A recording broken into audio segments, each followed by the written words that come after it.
समय का सदुपयोग। समय का सदुपयोग जो करता है उसी व्यक्ति को समय के साथ अच्छे परिणाम मिलते हैं। ऐसा ही हुआ जब सोनू और वानी के एनुअल एग्जाम्स आने वाले थे। अरे, अब तक पढ़ रही हो? चलो खाना खाते हैं। बस थोड़ा सा प्रोजेक्ट बचा है, नहीं किया तो टीचर डांटेंगी।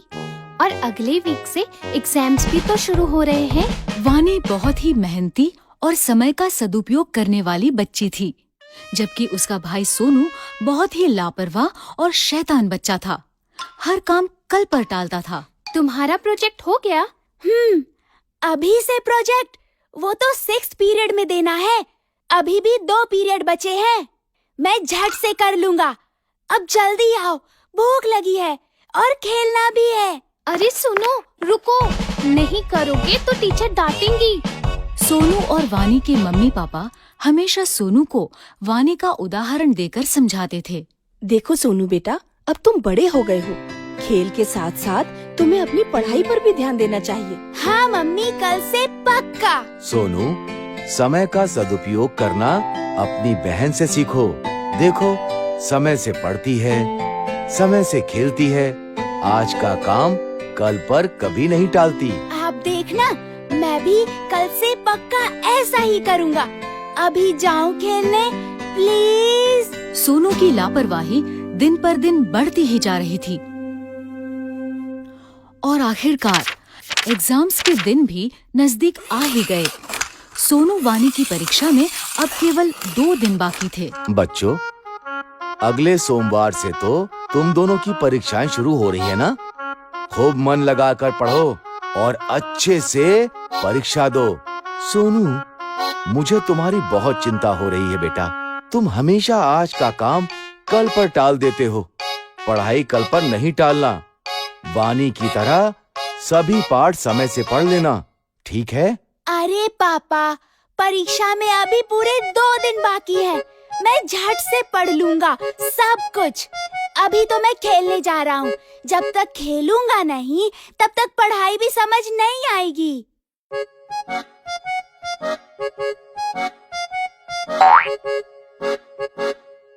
अरे वानी, देखो ना, कितना सुहाना मौसम हो रहा है। आओ ना, थोड़ी देर खेल लेते हैं। पढ़ाई तो बाद में भी कर सकते हैं, झट से सब हो जाएगा। हाँ, मौसम तो सुहाना है, लेकिन मुझे मेरा पाठ पूरा करना है। कल परीक्षा है। इस मौसम में तो खेलने का मजा ही कुछ और है। तुम पढ़ती रहो, मैं तो चला खेलने। कुछ देर बाद वानी ने देखा कि सुहाना मौसम धीरे धीरे आंधी तूफान का रूप ले रहा है और काले बादल उमड़ रहे हैं, मानो बारिश कभी भी हो सकती है। बारिश का मौसम देख वानी को चिंता होने लगी कि अगर बारिश आ गई तो उसका पाठ कैसे पूरा होगा, क्योंकि बारिशों में अक्सर घर की बिजली कट जाती है। उसने सोनू को आवाज दी। सोनू, सोनू सुनो, मौसम देख के लगता है बारिश होने वाली है। शायद रात को बिजली भी कट जाए।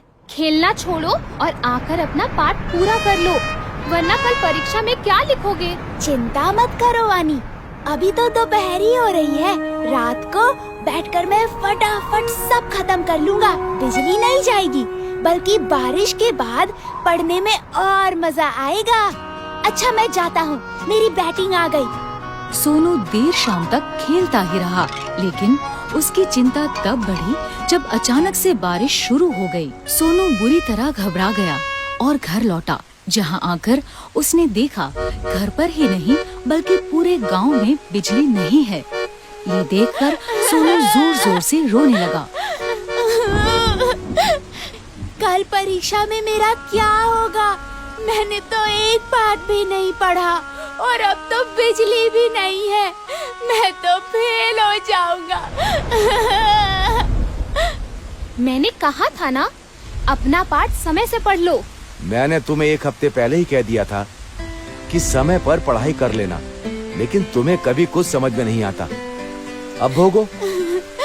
सॉरी पापा, अब मैं क्या करूं? काश मैंने सही समय पर ही अपने पाठ पढ़ लिए होते। उसे समझ आ गया था कि उसकी लापरवाही के कारण उसके पास अब पढ़ने का समय बचा ही नहीं। रोने से अब कुछ नहीं होगा। अब समझ आया कि सब तुम्हें क्यों समझाते थे। अब रोना बंद करो और चलो मेरे साथ। मैंने अपनी पढ़ाई समय पर ही पूरी कर ली थी। मैं तुम्हें सारा पाठ समझा दूंगी और याद भी करवा दूंगी। चलो। अगले दिन दोनों बच्चे खुशी खुशी परीक्षा देने गए। जो समय का करे सम्मान, भविष्य में वो कहलाए महान।